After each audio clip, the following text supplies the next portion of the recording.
On the 6th of May 1932, the French President Paul Doumer was attending the opening of a book fair in Paris. It was a normal event for such a high-profile political figure. He would speak to a number of well-known authors, and then leave and then get on with the rest of his day. Well, that was the plan, except this would be a day that France would never forget. Lurking in the shadows was an assassin who was armed with a pistol. He fired a number of shots at the president, and 2 of them hit the base of Doumer's skull, and he then collapsed to the ground. The assassin was wrestled also to the ground, and hours later the president died, and he is the only French president to die of a gunshot wound in history. The assassin, Paul Gorguloff, was a man with a very shady background, and he would pay the ultimate price for his crimes. He was executed on the guillotine, and his head was placed beneath the slanted blade, which was then released upon his neck.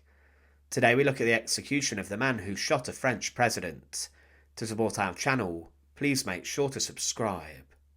Paul Gorguloff was born on the 29th of June 1895 inside of Lubinsk, which was at the time in the Russian Empire.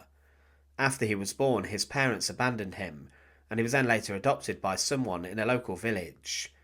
It was not the best start for him, but inside of his new family, Gorguloff did recover, and he would attend university in 1913, and he studied medicine at the University of Moscow.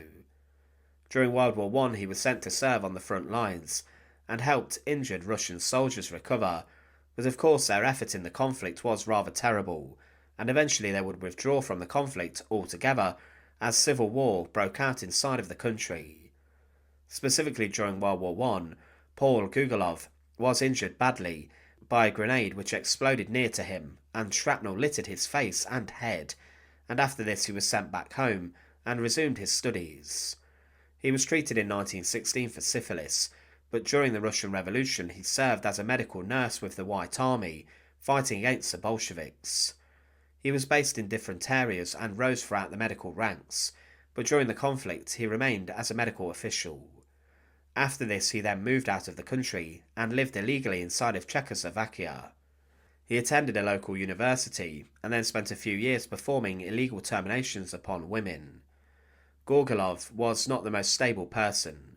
He was married twice and divorced twice, and both his ex-wives claimed that he was abusive physically towards them. He tried to convince others that he was something he wasn't, and was a prolific liar who told friends he was the head of a number of secret political parties. The truth was that Gorguloff was a criminal who was performing terrible acts across different nations, and around 1930 he actually lost his license to practice medicine, as it was claimed that he turned up to work as a doctor and surgeon drunk. He was also linked to illegal terminations, which had actually caused a number of deaths, and Gorguloff was accused of assaulting his female patients.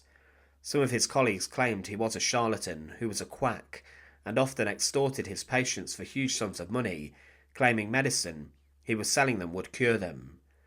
But he escaped Czechoslovakia at the right time, as he was about to be arrested. He arrived in France on the 12th of July 1930, and lived undetected inside of Paris for a year and a half. He earned an income working as a doctor amongst the local Russian population of the city. He continued to have issues in obtaining a visa to settle in France. However, he was someone who for some time already considered assassinating high-profile politicians. In the 1920s, he first planned to kill Vladimir Lenin, and he also wanted to take out the German President Paul von Hindenburg. There were also other political figures he targeted, but why did he specifically do this? Well, Gorguloff had developed an ideology in his mind in which he wanted a country to be ruled under totalitarian rule, and he was a supporter of fascism. He liked the idea of a Führer principle, one man leading a nation, which of course would later be used and deployed by Hitler. But then he settled upon a new target to take out, Paul Doumer, the President of France. Doumer had a long career in politics, and held different positions before he became the president in 1931. On the 6th of May 1932, a book fair was being held at the Hotel Salomon de Rothschild in Paris, and Paul Doumer was present, as was Paul Gorguloff, the assassin. Gorguloff arrived at the hotel an hour before Doumer did, and he claimed he was an author under a false name. He was not searched upon entry, and was carrying a concealed Browning FN Model 1910 pistol. He visited a number of bookstands, but people noticed he looked shifty and nervous. As Paul Doumer arrived and entered the book fair, Gorguloff approached and he pulled out his gun from behind and then fired 3 shots. 2 of them struck the president, one in the back of the head and the other under the right armpit.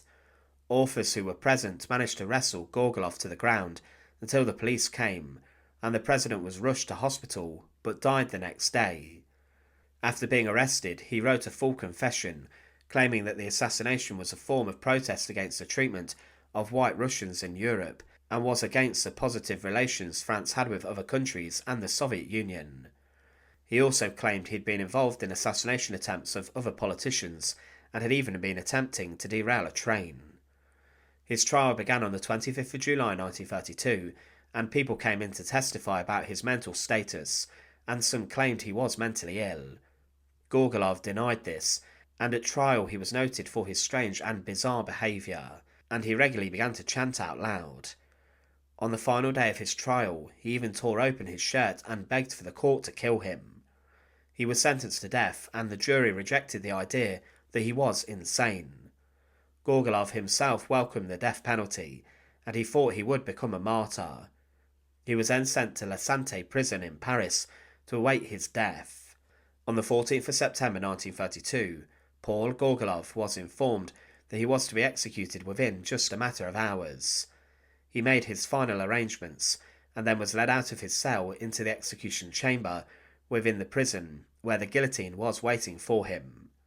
The guillotine was a device made famous during the French Revolution, and it is notable for its slanted blade and its quick and rapid executions. Once the blade was dropped, a head would be taken clean off, and would then fall into a basket beneath. Executioners became rather skilled with the device, and they could take a head off within a matter of seconds.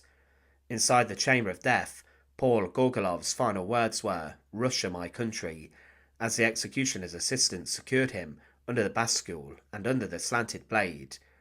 The executioner made his final checks to ensure he was in place correctly, and after this the blade was dropped, and the head of the assassin was taken clean off. After his death, Paul Gorguloff was buried inside of the Ivry cemetery. He is remembered in history for being the man who took the life of a French president, and for the fact he committed scores of terrible crimes and actions within the countries where he lived and tried to settle. He was clearly a very unstable man who had a very dark past, and he considered many assassinations before. But upon the slanted blade of the guillotine, the troubled and disturbing life of Paul Gorguloff was brought to an end. Thanks for watching. To support our channel, please make sure to subscribe, and once again, thank you so much for watching.